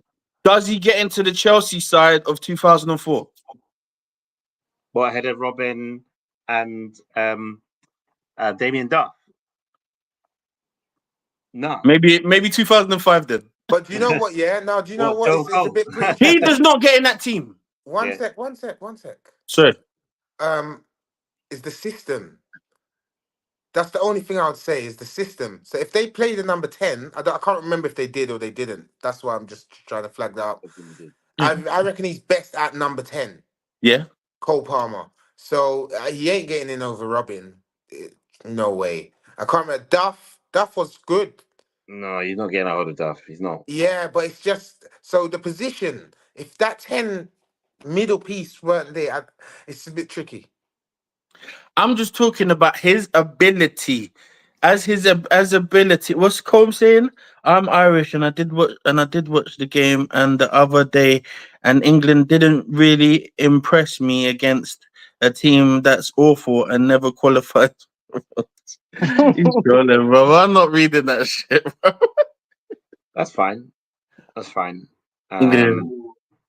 Like, everyone has the right to their opinion. Yeah. And I didn't watch the game. I'll hold my hands up. I didn't watch the game. To be honest, the second half it was quiet. The first half, like, I'm gonna watch it in a minute. The whole game. The second half was really quiet. But again, like, I think the other thing as well is we hold England to a different standard because essentially we're English. We live in England, and a lot of the focus is on England, right? I think it's because of the Prem.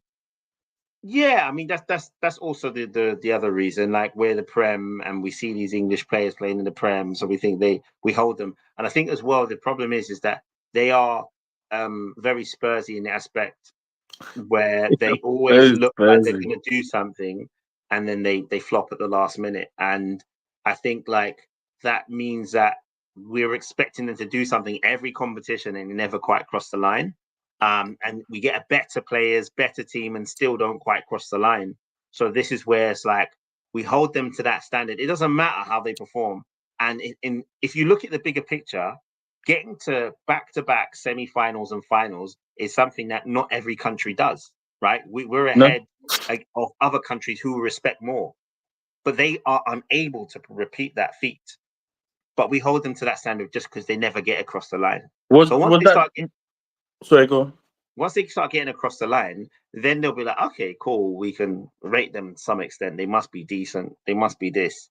But until they get across the line, they're never going to get that full respect as to what they've done, what they've achieved, because they've never got across the line. In some ways, Arsenal's a bit like that, right? Arsenal can rebuild as much as we like, but if we don't win nothing, no one's rating it. Rosie's asking the thoughts on Southgate. Who's that person? I don't know who he is. I just think Southgate was a bit too cautious with England. He didn't want to take enough risk. He could have won. I He found- could have won something. No, but you know the I mad think thing if for Saka me, didn't- he used to do when England played in friendlies. Yeah. He would change it up, and they would be doing some crazy attacking, the whole everything. And then when it gets to competition time, whoa, what? Are you attack? You better get back. It just seemed like so defensive when it got to competition, and Yeah. I just felt like he was too cautious. Sometimes, well, not even sometimes.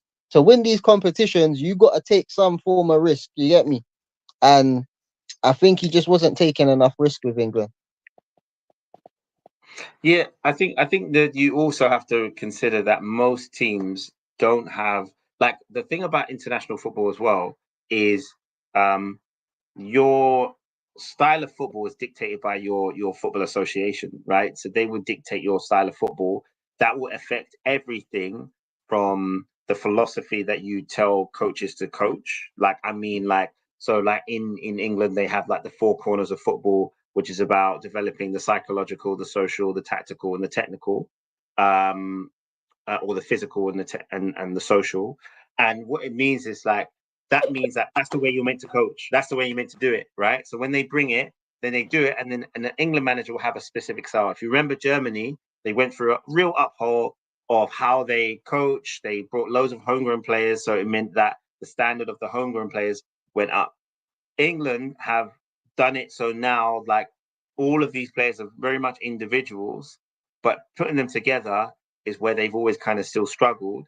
And then what's happened is because the manager has said, you know what, I'm not too sure if I can patch all these people together. I'm just going to play it safe. And he played it safe, and playing it safe got him to finals though. So he's going to keep doing it. Right? He's going to keep doing it. And if you look at international football, another reason why a lot of people don't like it is because most of the time it is quite cagey.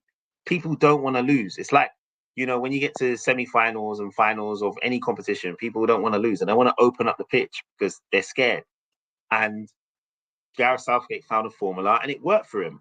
But personally, it was also the thing that held him back. It was also the thing that you have to understand that tactically in a game, there comes a point where you need to change that. It comes at a stage where you need to recognize that you need a goal. You have to recognize this team plays differently. If I just sit back on every team, that means I don't have any tactics. Personally. Don't you think he done that with Watkins in the semi-final? But that's what happened. He decided, like, I'm going to try something different. And it got him thus far. Yeah. But again, overall, it's just his decisions. But anyway. Rosie, no, sorry. Colm asks, Southgate has, no, he says, Southgate has Harry Kane syndrome. He's allergic to trophies. And Rosie says, would you drop, who would you drop from the England squad and who would you bring in? Sorry, to answer Colm's thing, I don't think it's Harry Kane syndrome. It's Harry Kane syndrome because he played him.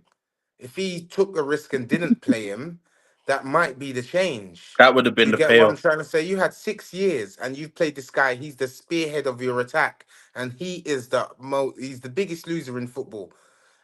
Like literally, like he's had chances. He has finals. He had it all. Do you get what I'm trying to say? And I think if he changed that, especially after the way this tournament was, like he would have got slated by the English people if he didn't play him in the final. But if he played Watkins or Tony and then they won, do you get what I'm trying to say? I'm sure even Harry Kane would have given him a big kiss. Do you get But you what I know what? mean? But the thing is Harry Kane. The problem with Harry Kane is that one, Harry Kane is the current golden boy, but he's being phased out. Two, Harry Kane's a captain. It's hard to drop your captain, not start your captain. It doesn't make it's a very difficult decision to make, right? But then again, he did say he And didn't have no balls, so fair enough. yeah, exactly. It's a very difficult decision to make. You can't to drop your captain. Says a lot. What does it say to the rest of the team? But I think again, he needed to drop him earlier so that it would Way people earlier. were more comfortable Well with him said. not starting. Yeah. If you're more comfortable with him not starting and you're going to use him a different way, that's fine. But I think the problem with Harry Kane as well is that he had one of the best seasons he's ever had, and off the back of that, he played terrible for England. But you think, well, he just But scored outside of 40 the Prem, he goals. wasn't in the Prem. Yeah, but Yeah. it doesn't matter where you played. If I've scored 40 goals of the season, you should play me. I score more than everyone. I'm not only the person who scored the most goals in my team, I'm the person who scored the most goals for England, and I'm here, and I'm the captain. So it's not a simple and straightforward decision. I get it. I think you need to try him. If it don't work, then you move him on. But yeah, he didn't do it quick enough. All right, and Rosie says, again, let's address Rosie's question. She said, who would you drop from the England squad, and who would you bring in? Okay, cool. Personally, the person I'm dropping from the England squad that played in Euros would be Foden. Harry Kane. Harry Kane. Oh yeah, and Harry Kane, right? So, and I would probably bring in Watkins and Gordon.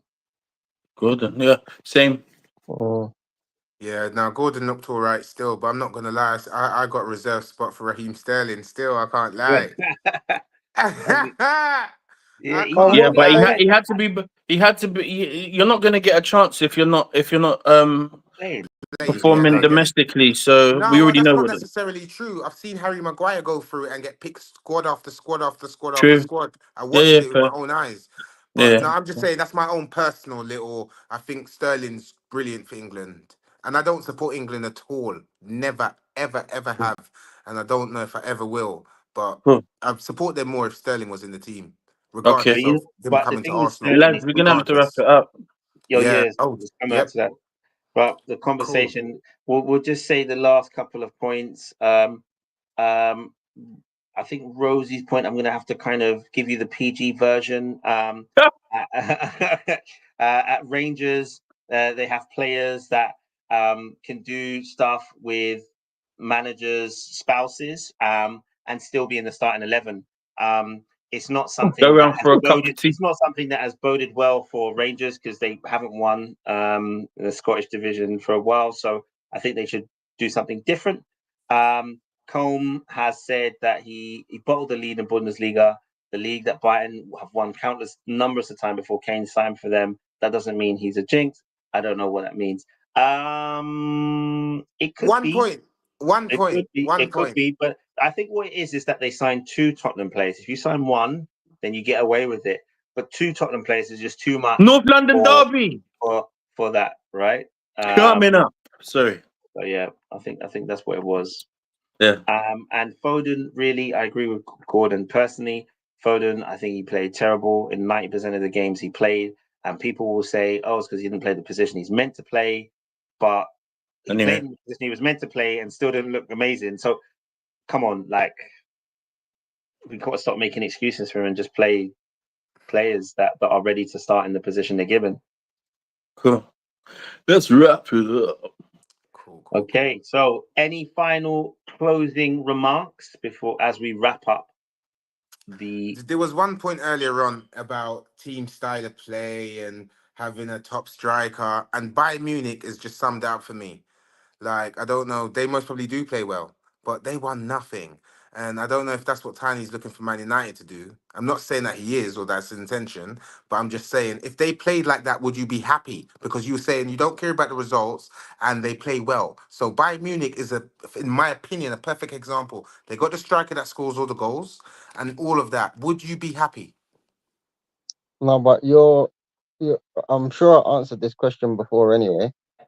But Bayern Munich's won how many trophies in how many years? They lost once, I'm not which was asking last about the season. history of Bayern Munich. I'm asking you very I'd specifically be on very the happy with basis one of of how them. they played last season.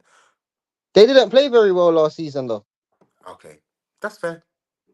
That's it for in me. my Yeah, they opinion. didn't. Anyway, They conceded. They conceded a lot of goals, and Yeah. they had a lot I of No. don't. I chances don't know if between. you watch Well, the German football, but I bet on on Bayern Munich, so I watch like quite a few of their games. And last season, they was not playing much great football. So Mm. yeah, I don't know where the comparison was, but So are I you was saying it talking in about regards to the results or the performance?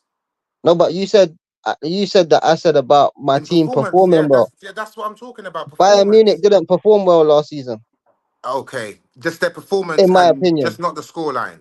Because just remember when you They said it, didn't get none. There was no performance and no scorelines. They didn't do okay. either. They didn't win 8 something. What, in 1 or 2 games, bro? But I'm Their just saying, lead. if you say that they didn't do it and then they done it in 1 or 2 games, do No, you know I'm it does saying matter? on a whole, Okay. yeah, their performance wasn't as good as it's been for the last how in many the past. seasons. So Okay, I last get it. season I get But it. was a you're drop in in the performance, past they won, right? and their But my performances point were is, better. okay, because they won. Your No, performances it's are not. better No, when no, you no. win. They won because of the performances being better, yeah. But last season their performances was not good. So Okay. on a whole, so you saying that Man United performing would mean that they perform and not win. Bayern Munich didn't perform and didn't win. If they Okay. performed and didn't win, I get what you're saying. Do you get me? Okay, yeah, that's fair. That's fair. All right, gentlemen. Yeah. Shouts out to everyone that locked in. Please remember to like, subscribe, all of that good stuff. Share it with everybody so people get to see us having these types of debates. Yeah, man. Really enjoyed it today. Sorry, come. And like Vapor says, don't think it's arguments. We're just grown people having grown debates. We disagree on some things, and yeah, but love everyone in there. No diddies. Legend. Definitely, Legends. man. Come Yeah, on. yeah. Please, thank you very much for locking in. Very much appreciate. And as a reminder, don't trip on your way out. All right, Thanks everybody. very much. Cheers, Take care. everyone. See you See you later. guys. See Thank ya. you. Goodbye, Bye. double best, we come.